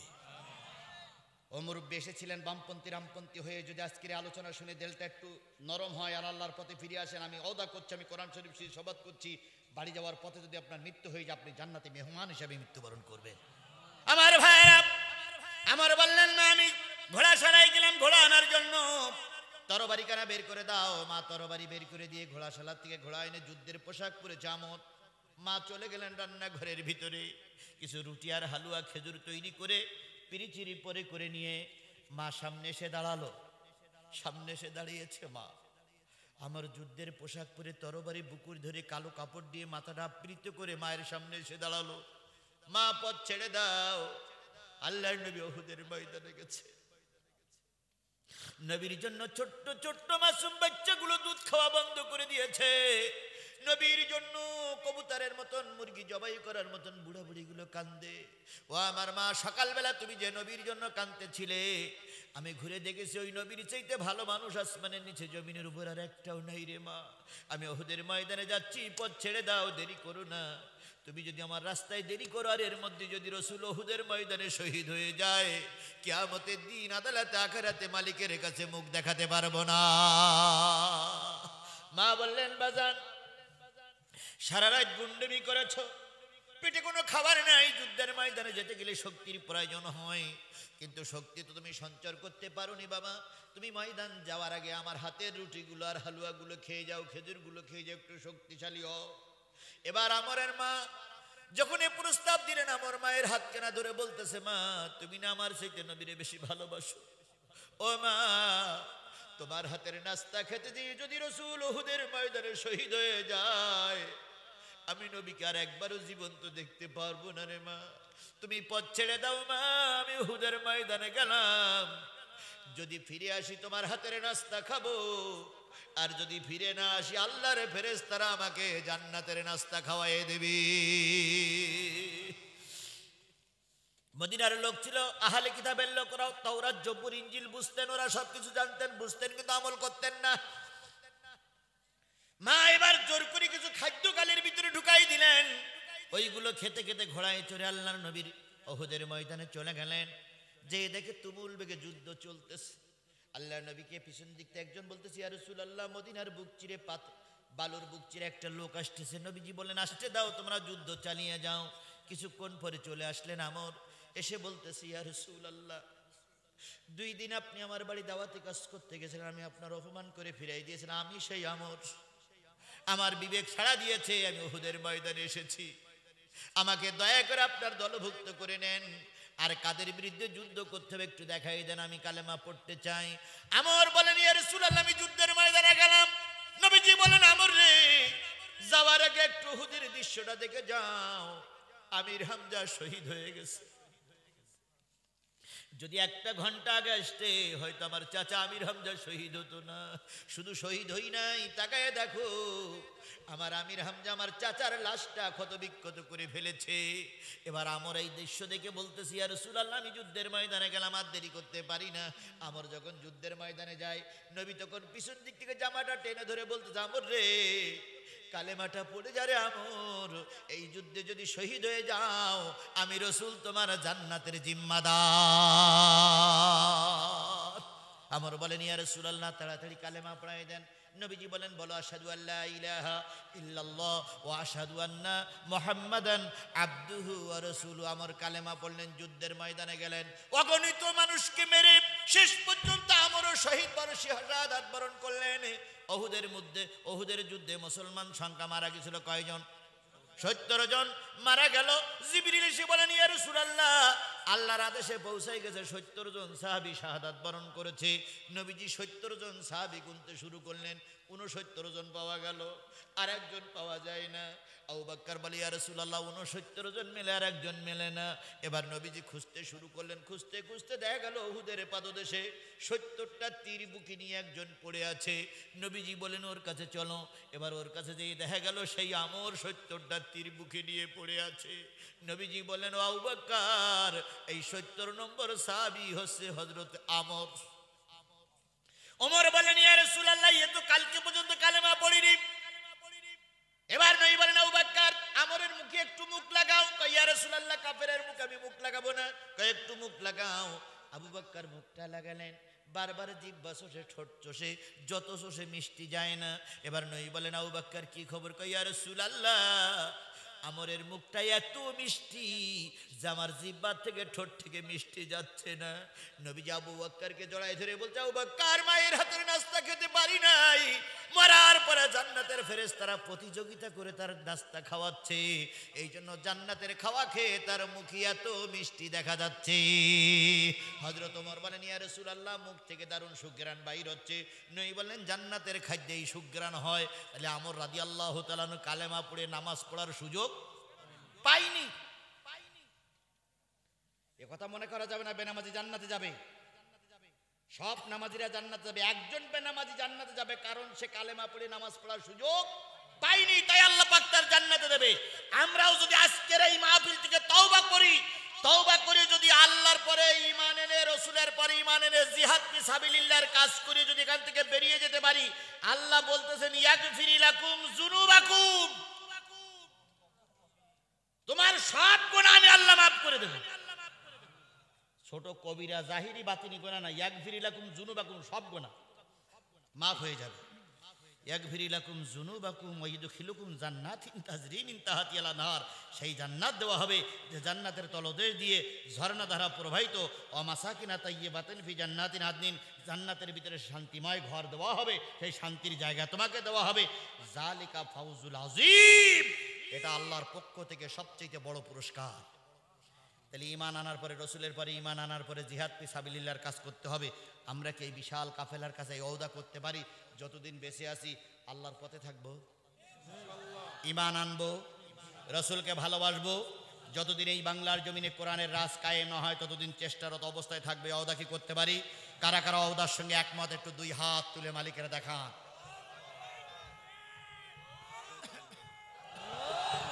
আয় আল্লাহ,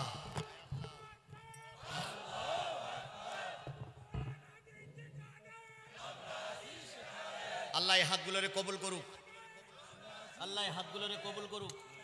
গাড়ি ঠিক, গাড়ি রেডি। এখনই দোয়া হবে, দোয়া না করে যাবেন? একটা লোক যারা চলে যাচ্ছেন তাদের বাপ মা দাদা দাদি কেউ কবরে নেই। আমি মুসাফির, আমি মাজলুম জেলার মানুষ।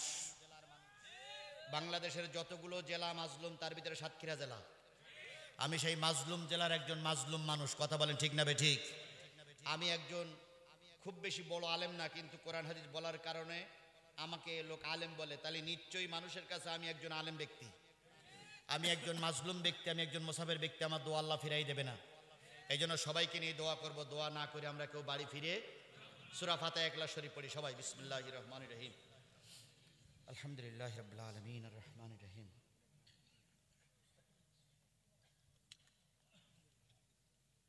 মালিক ইয়াউমিদ্দিন, ইয়্যাকা না'বুদু ওয়া ইয়্যাকা নাস্তাঈন। এই মাইকওয়ালা, এই মাইকটা ছাড়ো। আজকের মাহফিলের যিনি সম্মানিত সভাপতি, সম্মানিত পরিচালক, আমার আজকে শ্রদ্ধেয় ওস্তাদ আলেমে দ্বীন, উনি প্রায় মাহফিলে আগের দিন তারেক মনোয়ার এসেছিলেন। উনি ছিলেন কি যেন নাম, শাহজাহান আলী, শেখ শাহজাহান আলী। উনি প্রায় মাহফিলে থাকেন। উনি তারেক মনোয়ারের মাহফিলে শুনেছেন, আমার মাহফিলের সময় একেবারে সব ঠিক কিছু শুনলেন। ওনার মুখ থেকে আমরা মাত্র দুটো কথা শুনতে চাই। উনি একজন আলেম ব্যক্তি, ইসলাম সঙ্গীত আজকের সময় নাই। উনি যদি দুটো কথা বলে, সির্ফ 2 মিনিট থাকবেন তো? হুজুর কথা বলেন, শেষ কথা। কুল হুয়াল্লাহু আহাদ আল্লাহুস সামাদ লাম ইয়ালিদ ওয়া লাম ইউলাদ ওয়া লাম ইয়াকুল লাহু কুফুওয়ান আহাদ। কুল হুয়াল্লাহু আহাদ আল্লাহুস সামাদ লাম ইয়ালিদ ওয়া লাম ইউলাদ ওয়া লাম ইয়াকুল লাহু কুফুওয়ান আহাদ। আল্লাহুম্মা সাল্লি আলা মুহাম্মাদিন ওয়া আলা আলি মুহাম্মাদ কামা সাল্লাইতা আলা ইব্রাহিম ওয়া আলা আলি। ওই যে কেটা দোয়া ছিল একজন অসুস্থ, আব্দুল হান্নান ভাইয়ের স্ত্রী অসুস্থ। জি রানা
আস্তাগফিরুল্লাহ।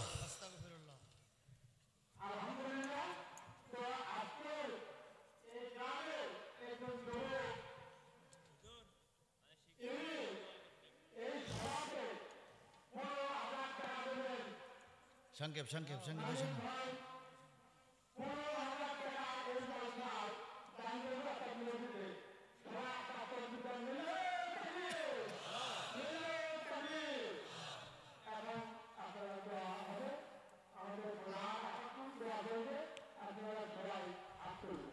اللهم آمين. ربنا ظلمنا أنفسنا وإن لم تغفر لنا وترحمنا لنكونن من الخاسرين. ربنا إننا آمنا فاغفر لنا ذنوبنا وقنا عذاب النار. এসেছি 10টার থেকে শুরু করে কখন জানি দেখতে দেখতে 12টা পার হয়ে গেছে। দীর্ঘ সময় ধরে সূরা সফের 3টা আয়াতের উপরে ভিত্তি করে জাতির উদ্দেশ্যে কিছু কথা বলেছি। কথাগুলো ভক্ত শ্রোতা সকলকে আমল করার তৌফিক দিয়ে দাও।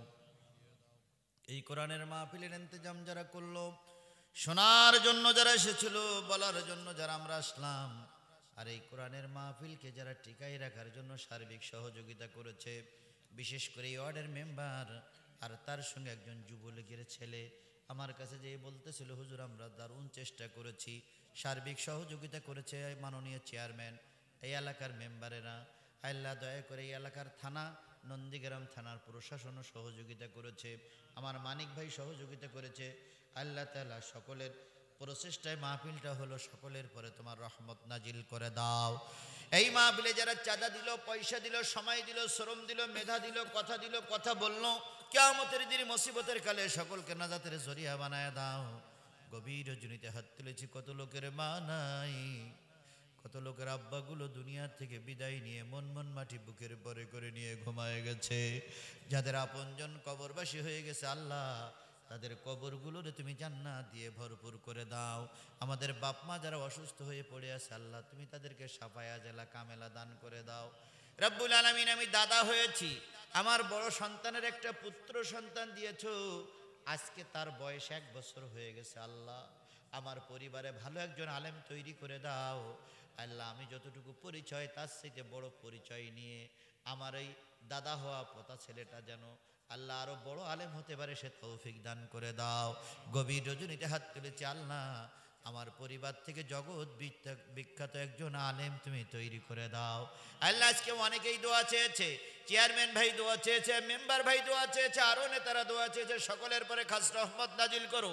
শিবগঞ্জের একজন যুবক, অনেকগুলো শিবগঞ্জের মানুষ এসেছে, আল্লাহ অনেক দূরের রাস্তা, তাদেরকে সুস্থভাবে বাড়ি ফিরে যাওয়ার তৌফিক দিয়ে দাও। কাহালু কালাই খেতলাল থেকে মানুষের এসেছে, পথ চিনতে পারতেছিল না, রাস্তায় অনেক কষ্ট পেয়েছে, আল্লাহ তারা এসেছে, তাদের সবাইকে সুস্থভাবে ফিরে যাওয়ার তৌফিক দিয়ে দাও। আমার নজরুল ভাই কার জন্য যেন দোয়া চাইলেন? আব্দুল হান্নান ভাইয়ের স্ত্রী খুবই অসুস্থ, দুনিয়ার সব ডাক্তার শেষ হয়ে গেছে, কোনো ডাক্তারের সেবায় কাজ হচ্ছে না। আল্লাহ আজকে তিনি কেঁদে কেঁদে বলছিলেন, হুজুর স্ত্রীর বয়স মাত্র 40-এর কাছাকাছি, তিনি অসুস্থ। আল্লাহ তিনি দোয়া চেয়েছেন, তার স্ত্রীকে তুমি আইয়ুব নবীর মতন শাফেয়া জেলা কামেলা দান করে দাও। এই মাহফিলের কেশিয়ার, মসজিদের কেশিয়ার নূর ইসলাম ভাই, তিনিও তার পরিবারের জন্য দোয়া চেয়েছেন, আমি মোসাফের, তার পরিবারের পরে রহমত নাজিল করো। সকলের দোয়া শেষ, এখন শেষ দোয়া, আল্লাহ তুমি আমার দেশটারে শান্তিতে পরিপূর্ণ করে দাও। আল্লাহ আমার দেশটারে শান্তিতে পরিপূর্ণ করে দাও।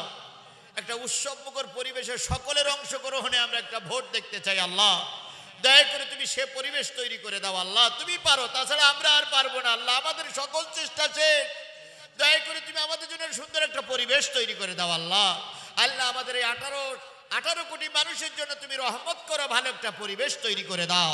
দয়া করে তুমি আমাদের দোয়াগুলো কবুল করে নাও, মেহেরবানি করে আমাদের দোয়াগুলো কবুল করো। আল্লাহ আওয়ামী লীগ অনেক বছর ক্ষমতায়, জাতীয় পার্টি ক্ষমতায়, বিএনপি ক্ষমতায় ছিল, আল্লাহ ইসলাম ক্ষমতায় যায়নি। একটা বারের জন্য বাংলার জমিনে ইসলাম ক্ষমতায় গেছে, দেখার তৌফিক দাও।